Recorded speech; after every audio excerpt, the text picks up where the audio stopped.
Got a bit of good news for ride-sharing drivers, at least in one particular market, a 9% wage increase. Was it due to the strikes? Was it due to the protests? Was it due to alerting the media? Let's talk about it.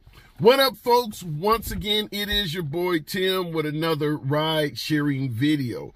Rideshare drivers in America's largest rideshare market, New York City, has received a 9% wage increase.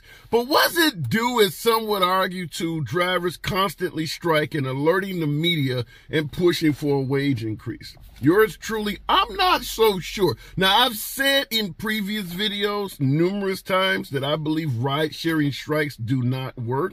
I've stated that there is an alternative method that I believe is far more likely to produce desired results.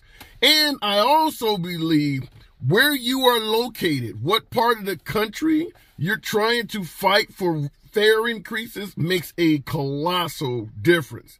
So beware, this video is about to get political, and I invite folks in the comments, let me know if you think I'm getting it wrong or whatever the case may be. I always invite dissenting opinion, and I do try to respond to most comments. So 9% fare increase. Here is how it breaks down according to a couple of articles I've got my hands on. A 7.5 mile trip lasting 30 minutes in New York has to pay, according to their limousine taxi commission. So it's essentially by city law. 7.5 miles, 30 minutes, minimum fare of $26.76. Now, most of us drivers throughout the United States will tell you we're not earning anywhere near that at base fare or minimum fare for a 7.5 mile trip. In my market, 72 cents per mile. So what is 72 cents times 7 miles? I don't even think that's $10. My math is not working right now, but let's say a 10-mile trip, that's $7.20. This trip is less than 10 miles. So 7.5 miles in my market would be probably around $5 or $6. $26.76 minimum fare? Damn, I might have to move to New York City. I know the cost of living is higher there, but shit, we're talking about maybe as much as 5 times more. New York City, eat your heart out. Shout out. I like this. This sounds good. But what's this due to striking, protesting, and alerting the media?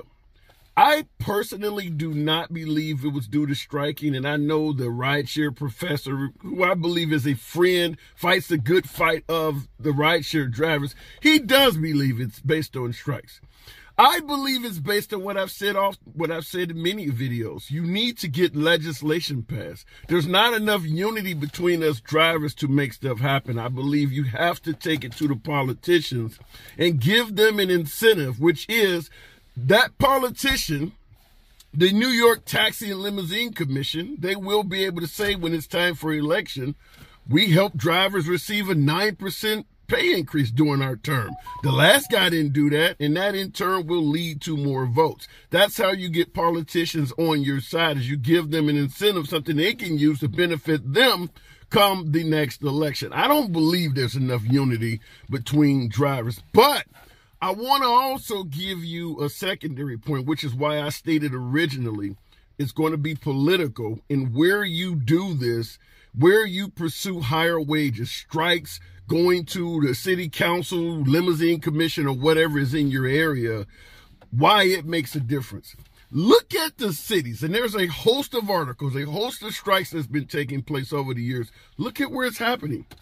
California, Michigan, New York, Colorado, Chicago, Illinois, Washington, state of Washington, over in Seattle area.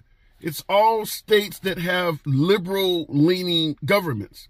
Now, I'm not here to pretend like liberals are better than Republicans or vice versa. The point is this.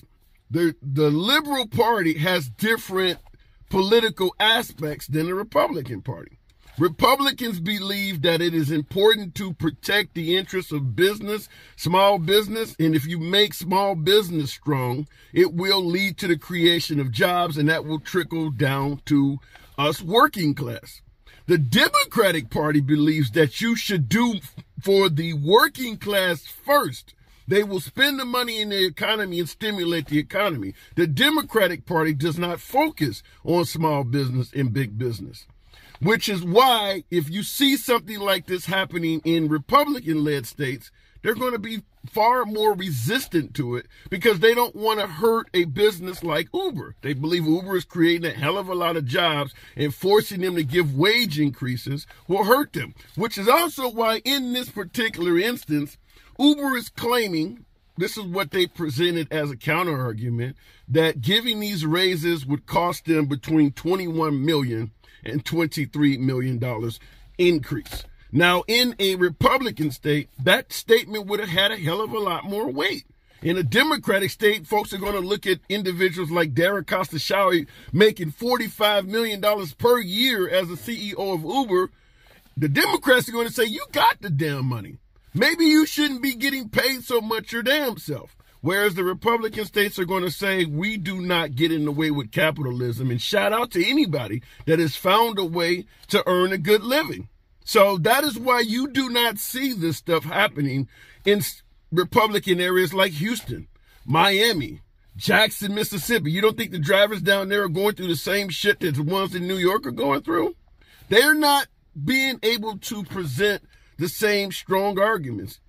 But in the liberal cities, I mentioned Colorado bill. I believe it was, I can't even remember the bill number, SB, whatever the case may be, but I do have a video on it that thousands of folks have watched. A bill coming out of Colorado. California is always taking the ride-sharing companies on. State of Washington, I believe the state of Oregon has done it, but it's all Democratic states. There's a hell of a lot of blue state, or hell of a lot of red Republican states out there. You don't hear any of this stuff coming from there. It's all coming from Democratic states. Now, also, too, Democrat areas tend to be where unions are the strongest. So you could see this in New York. You could see this in Chicago. You might see it coming out of somewhere like Philadelphia or Boston. These are areas where unions are very strong.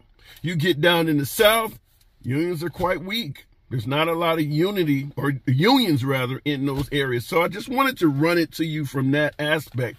But I'm not a big proponent of saying that the strikes work, because at the end of the day, they received this from the Taxi and Limousine Commission. A strike works when you go on strike and your employer realizes that the business is taking a hit and they need you back working to the point where they're willing to sit down at the table and make a deal with you. That didn't happen in this case. The strikes that we were implementing in New York City and throughout the rest of the country, they have not been hurting the ride-sharing companies to the point where they're willing to sit down at the table and work out something with us. This happened because folks representing the drivers went to the Taxi and Limousine Commission and got them to see the light at the end of the tunnel in our favor, which is what I was talking about. Our successes are going to come through legislation, not necessarily strikes. You don't need a strike to go to the Taxi and Limousine Commission. A bunch of drivers can go right to City Hall and do this stuff without a strike. So the strike is not necessarily what caused this. I do believe it's beneficial to let the media know what the hell's happening to us, for the simple fact that a lot of passengers would be more likely to tip if they knew 70, 80% of the fare was going to the damn companies. So I do believe the more folks who know what the companies are doing, the better off it is for drivers. Because some of the folks watching the news media, seeing this stuff, are on the Taxi and Limousine Commission. They may be on City Hall or City Council in your city. But also keep in mind, the Taxi and Limousine Commission in New York City is a big entity. It is essentially its own form of law enforcement in that city. That does not exist in most Uber and Lyft markets. You get out in the middle of nowhere, Boise, Idaho, somewhere like that, they don't have that. So there's a lot of Uber and Lyft drivers operating in areas that do not have an entity like this that they can go to and plead for help. But we all do have city council, so you can start there. Most likely, as I stated before, this is going to, if it's going to spread, it's going to happen in liberal areas. You could see this happening in maybe the Los Angeles or San Francisco area. It's already being proposed by aldermen in Chicago. I believe the state of Michigan is doing quite a bit trying to overturn things like that. But I haven't heard this happening of any significance in southern states at all. And there is an Uber and Lyft market in every state in this country. But in terms of Republican states, I haven't seen where drivers are making any gains or any grounds at all. It's happening in liberal states. But unfortunately, it's happening city by city, state by state. It's not going to take place federally, probably for a very long time. So this is going to be a city by city, state by state fight, which is why you're able to now get a minimum of $26.76 for a 7.5 mile trip in New York. But most markets are paying well under half of that. Now, Uber and Lyft is going to pass this on to the customer. We get that. They're trying to do that to persuade other cities from not following along with Uber or better yet, the New York City Taxi Limousine Commission. So that, let's say, for instance, I mentioned Republican and Democratic states and how Republicans tend to side with big business because they believe they create jobs. Well, if Uber passes on the 9% increase to the passengers, which they've already promised they're going to pass that on to the passengers now. Well, let's say, for instance, somebody in Birmingham, Alabama is fighting to get a 9% increase. Well, Uber can go tell that government, which is more friendly to big business, if we give them a 9% increase, it's going to make the fares go up 9%. And less people are going to ride. We're going to have to lay off some drivers, and it will cost jobs. And that's what that area will run with because they want business satisfied because they believe it creates jobs. So I can't see this happening in many areas of the country for quite a while, simply because the politics behind it varies from state to state. But I can see it taking place in New York, Los Angeles, Seattle. So I can see this happening within the next few years in those cities, in those states, in those markets. But in the southern areas, if you're driving down there, this is probably not going to happen anytime soon. Nevertheless, I just wanted to bring this to you because this is good news. Even though it's not in most of our markets, it is good news that at least one market got a minimum fare. That is the biggest benefit from this stuff, is they got a minimum fare, because all of us that's been driving, veteran drivers that's been driving for any length of time, can tell you of a time when we were earning a lot more in minimum fares. But because there was no taxi and limousine commission like what New York now has, the minimum fare could be lowered anytime Uber or Lyft wanted to do it. And we know they lowered it a hell of a lot. My market used to be $2.20. Now it's 72 cents. So they clearly lowered it a hell of a lot of times. In this case, they can't lower it. The only way they can lower it is they have to go back to the Taxi and Limousine Commission and have it brought up for a vote, and it has to be legislated back in. And generally that doesn't happen. Fares rarely ever drop. They always go up.